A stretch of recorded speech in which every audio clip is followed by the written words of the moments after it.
video, I'm going to be showing you how to find your Google Analytics account ID so that way you can share it with an agency like us who can then send off a request to access that account. First, you're going to go to google.com/analytics.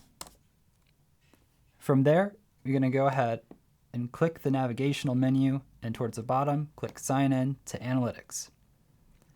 Then it'll prompt you to log into your account. If you're already logged in, it may have you bypass this. Once the Analytics account has been loaded, then you're going to go to Admin here towards the bottom.